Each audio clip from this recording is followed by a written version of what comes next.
അർച്ചനയ്ക്ക് ഓർമ്മ തിരിച്ചു കിട്ടുമ്പോ എന്നെ തിരിച്ചേൽപ്പിക്കാന്ന് ഇയാൾ എനിക്ക് വാക്ക് തന്നതാ. പക്ഷെ ഇപ്പൊ കാല് മാറി. എന്റെ വക്കീലിനെ വരെ വിലക്കെടുത്തു ഇയാള്.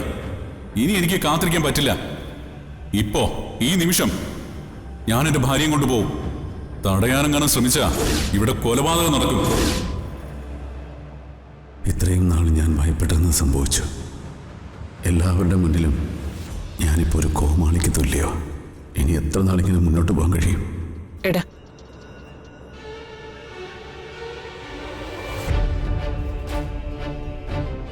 മോനെ, എത്രയോ നാളായി നമ്മളെല്ലാം പേടിച്ചിരുന്നത് ഈ ഒരു നിമിഷത്തെയായിരുന്നു. അവളുടെ യഥാർത്ഥ അവകാശികൾ എന്നെങ്കിലും അവളെ അന്വേഷിച്ചു വന്ന എന്തു ചെയ്യുമെന്നുള്ള പേടിയില്ല ഇത്രയും നാള് നമ്മൾ ജീവിച്ചത്. പക്ഷെ ഇപ്പോഴും ദൈവം നമ്മുടെ കൂടെ തന്നെയാ. അമ്മ എന്താ തമാശ പറയാണോ? ജീവിതം മുഴുവൻ തകർന്ന് തരിപ്പണമായി നിൽക്കുമ്പോൾ ദൈവം നമ്മളോട് ഉണ്ട് പോലും. എന്നാ പിന്നെ ഇങ്ങനൊരു നിമിഷം ഉണ്ടാവാതിരിക്കാൻ അമ്മയുടെ ഈ ദൈവം വിചാരിച്ച പറ്റില്ലായിരുന്നോ? അമ്മേ, ദൈവം നമ്മളോട് ഉണ്ടായിട്ടാണോ നമ്മുടെ ഗൗരിമോൾക്ക് ഇത്രയും വലിയ അസുഖം വന്നത്? അതുകൊണ്ടാണോ എന്റെ ഇസബെല്ലെ നേരത്തെ കൊണ്ടുപോയത്?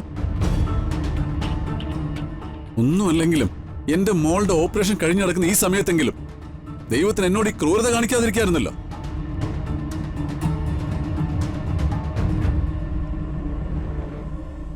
എന്നിട്ടും അമ്മ പറയുന്നു ദൈവം നമ്മുടെ കൂടെയാണെന്ന്. ഇതിലും വലിയ തമാശ ലോകത്ത് വേറെ ഉണ്ടോ അമ്മേ? നീ വിചാരിക്കുന്നത് പോലെയല്ല. ദൈവത്തിന് എല്ലാത്തിനും ഓരോ പദ്ധതികളുണ്ട്. ഉണ്ട്. ജീവിതകാലം മുഴുവൻ നമ്മളെ ഇങ്ങനെ കൊല്ലാക്കൊല്ല ചെയ്യുന്നതാണോ ദൈവത്തിന്റെ പദ്ധതി? കുറച്ചു മുമ്പേ ആ സച്ചി ഇവിടെ വന്ന് ദൈവത്തിന്റെ പദ്ധതി എല്ലാം പൊളിച്ചില്ലേ? എല്ലാം അറിയും ദൈവത്തിന്, അതുമാത്രം എന്താ അറിയാ പോയത്? നീ അങ്ങനെ ദൈവത്തെ കുറ്റം പറയണ്ട. ഇപ്പോഴും ജയിച്ചത് ദൈവത്തിന്റെ പദ്ധതി തന്നെയല്ലേ? അവൻ ഇവിടെ വന്ന് ഇത്രയൊക്കെ വിളിച്ചു പറഞ്ഞിട്ടും സമൃദ്ധ അവനെ തിരിച്ചറിയാതിരുന്നത് എന്താ? ഇല്ലെങ്കിൽ ആ നിമിഷം അവൾക്ക് ഓർമ്മ തിരിച്ചു കിട്ടിയാ പോരായിരുന്നോ? എന്താ ദൈവം അവൾക്ക് ഓർമ്മ തിരിച്ചു കൊടുക്കാതിരുന്നത്?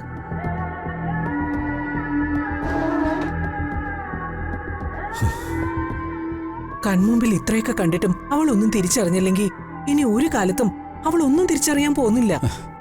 എന്ന് അമ്മയോട് ദൈവം നേരിട്ടിറങ്ങിയൊന്ന് പറഞ്ഞോ, അതോ ഫോൺ ചെയ്ത് പറഞ്ഞോ? നീ പരിഹസിക്കണ്ട. ദൈവങ്ങളൊന്നും ആരോടും ഒന്നും ഇറങ്ങി വന്ന് പറയില്ല. അവര് കാണിച്ചു തരുന്ന ചില സൂചനകളാ. അത് മനസ്സിലാക്കേണ്ടത് നമ്മളാ. ഇത്രയും വലിയ വക്കീലായിട്ട് നിനക്കൊന്നും മനസ്സിലാവുന്നില്ലേ?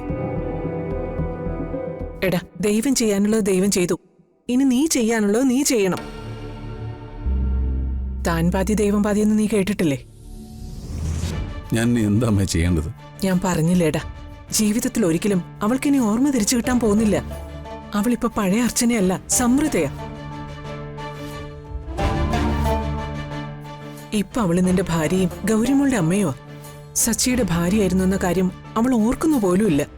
അതുകൊണ്ട് എന്താ അമ്മ അവളുടെ ഭാഗത്ത് നിന്ന് വരെ ചിന്തിച്ചു നോക്കിയിട്ടുണ്ടോ? അമ്മയൊരു സ്ത്രീയല്ലേ അമ്മേ?